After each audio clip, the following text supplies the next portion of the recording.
warahmatullahi wabarakatuh. Selamat pagi anak-anak, bertemu lagi dengan Bu Siska. Hari ini kita akan belajar tema 6, subtema 3, pembelajaran 5 dan 6. Nah, sebelum kita mulai, mari kita berdoa sebelum belajar ya. Berdoa menurut agama dan kepercayaan masing-masing. Berdoa dimulai.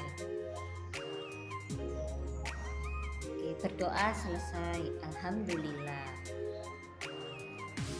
Hari ini kita akan belajar pembelajaran 5. Amatilah gambar di atas atau di bawah ini. Apa yang sedang dilakukan oleh anak-anak? Anak tersebut berlari mengejar kupu-kupu. Ada juga yang sedang melompat. Jadi yang berkerudung namanya adalah Siti. Kemudian yang belakang ada 3 orang anak, itu adalah teman-temannya Siti. Kemudian yang mengejar kupu-kupu adalah Dayung. Jadi Siti dan teman-teman sedang bermain di taman. Di taman itu ada banyak sekali makhluk hidup. Manusia termasuk makhluk hidup.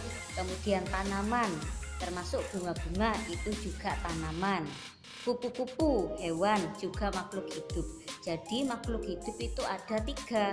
Yang pertama manusia, yang kedua tanaman atau tumbuhan, yang ketiga adalah hewan.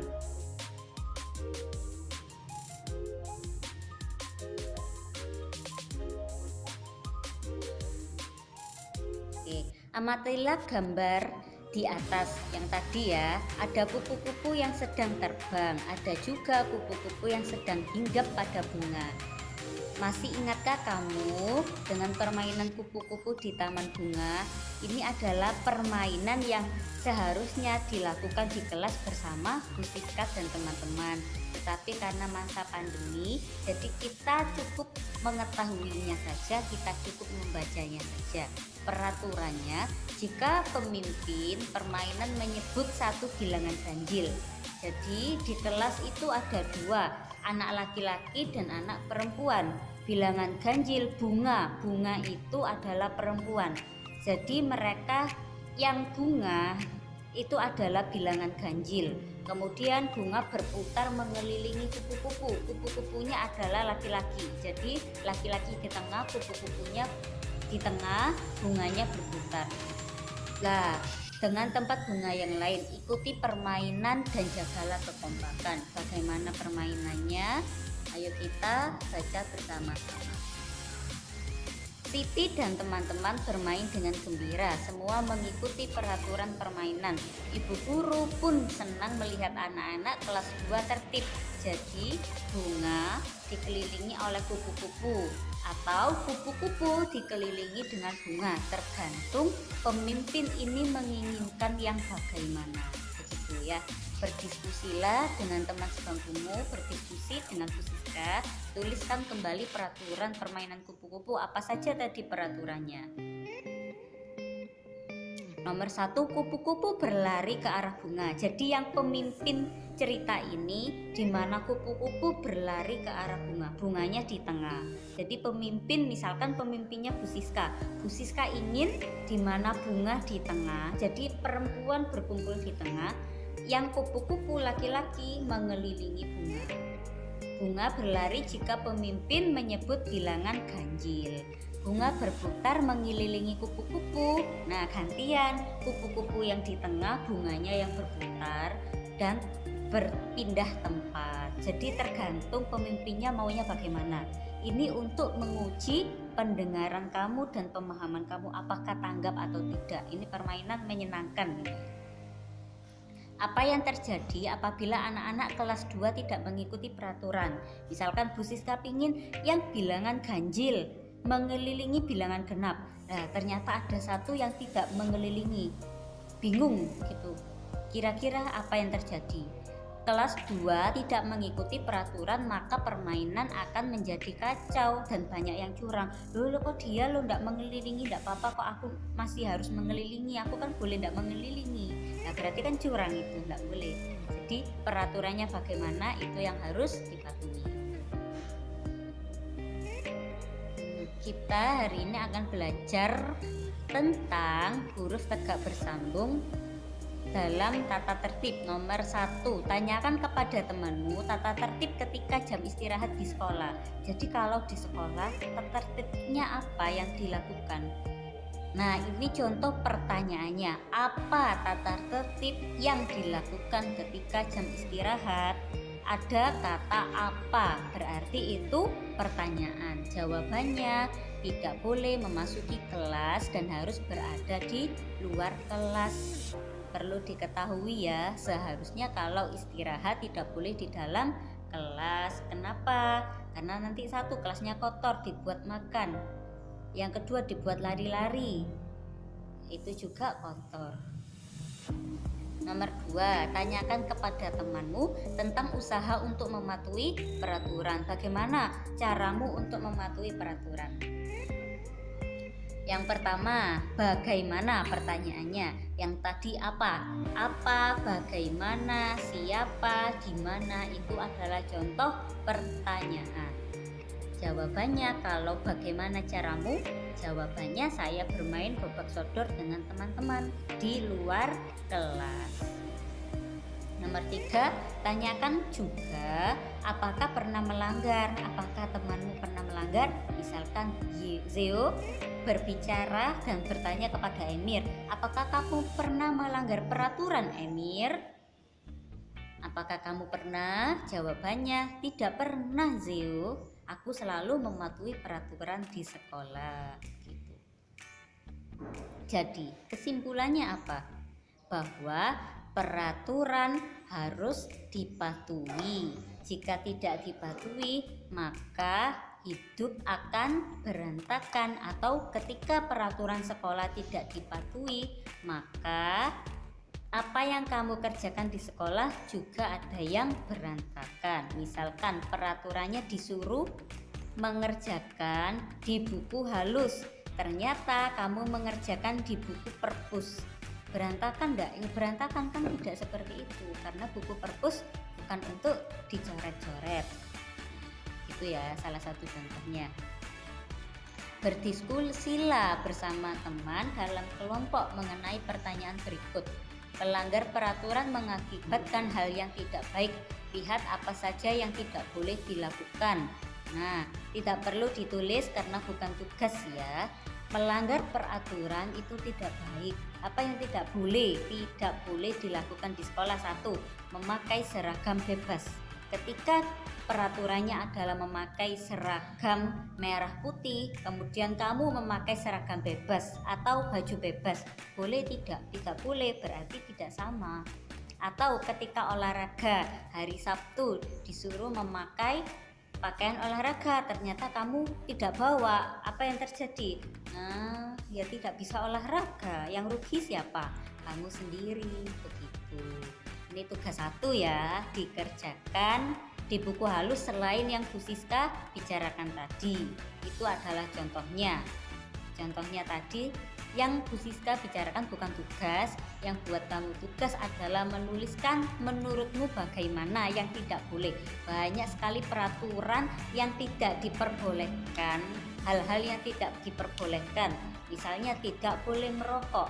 Nah, terus kenapa kok tidak boleh merokok? Kamu jelaskan, misalnya saja ya, banyak sekali.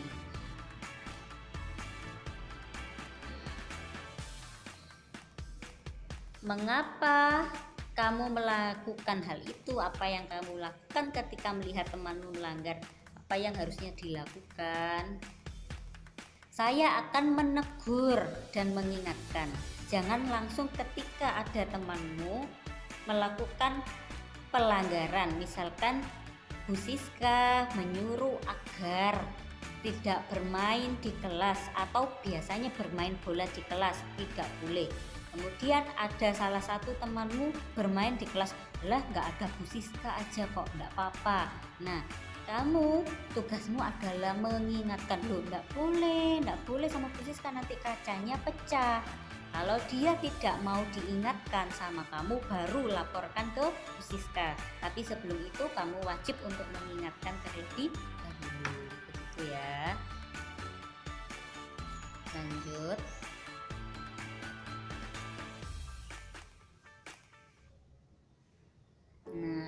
Pembelajaran 6. Coba dilihat, di sini ada bunga-bunga dan pot. Banyak sekali bunga. Ada warna putih, ada berwarna merah. Itu adalah salah satu bentuk tanaman. Jadi tanaman itu ada banyak. Merawat tanaman di sekitar sekolah. Ayo kita baca bersama-sama. Di depan kelas terdapat pot-pot tanaman bunga. Semua siswa diwajibkan merawat tanaman tersebut. Setiap hari tanaman disiram. Siswa yang bertugas piket harus menyiram tanaman. Dari baca ini kita akan tahu bahwa ada 2 mata pelajaran, yaitu 1 PPKN, yaitu tentang merawat atau peraturan merawat hewan dan tumbuhan. Yang kedua bahasa Indonesia, yaitu tentang lingkungan sehat. Jadi kita belajar 2 hal dalam satu teks ini. Lanjut. Siswa harus menjaga tanaman agar tidak rusak. Ketika bermain, siswa harus berhati-hati agar potnya tidak pecah, tidak berat, tidak bunga, agar tidak mengenai pot. Sudah paham ya bacaannya? Diingat-ingat. Berarti di sini tuliskan aturan untuk merawat tanaman di sekolah apa saja.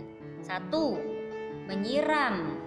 2. Membuang yang layu atau kering. Makanya setiap hari Jumat ketika kamu dulu kelas 1 ada kerja bakti mengambil tanaman yang kering biar tidak mengganggu keindahan tanaman yang masih hijau. Yang ketiga memberi pupuk agar tidak layu. Yang keempat memotong rumput agar terlihat indah. Nomor 1, apa akibatnya jika tidak dilakukan? Tanaman itu akan layu. Jadi peraturan merawat tanaman, peraturan di sekolah, peraturan merawat hewan, itu banyak peraturan. Peraturan itu hal-hal yang harus kita lakukan. Yang kedua, tanaman menjadi tidak sehat karena tidak disirami. Nomor 3, selalu menjadi pengap. Sekolahnya jadi pengap karena tidak ada tanaman.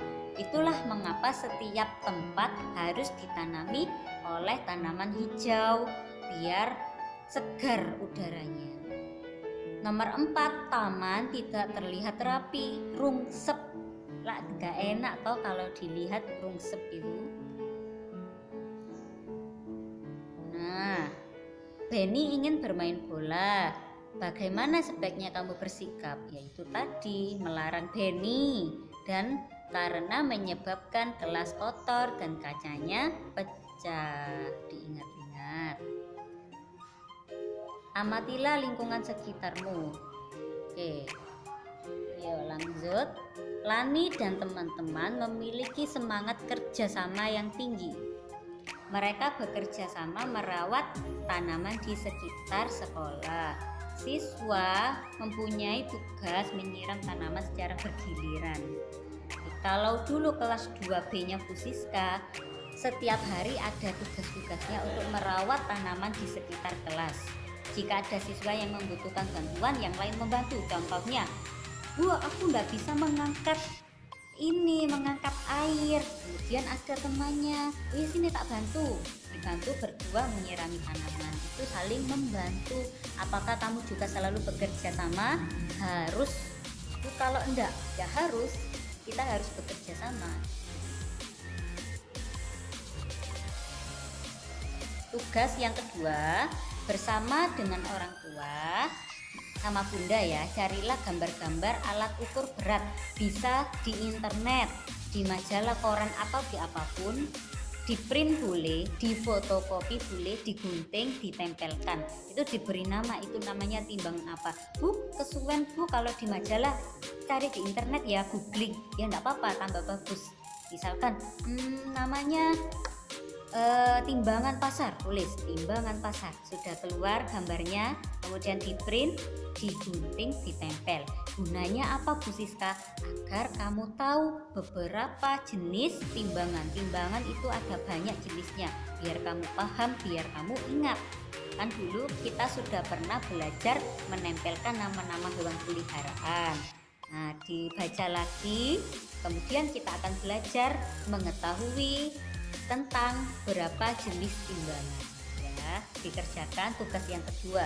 Tugas yang ke satu apa tadi? Diingat-ingat ini. Tugas yang kedua ini ya. Selamat mengerjakan. Jangan lupa tetap harus sehat. Mandi dulu. Mandi sore, mandi pagi, makan yang cukup. Sekian dari Bu Siska. Selamat mengerjakan. Wassalamualaikum warahmatullahi wabarakatuh.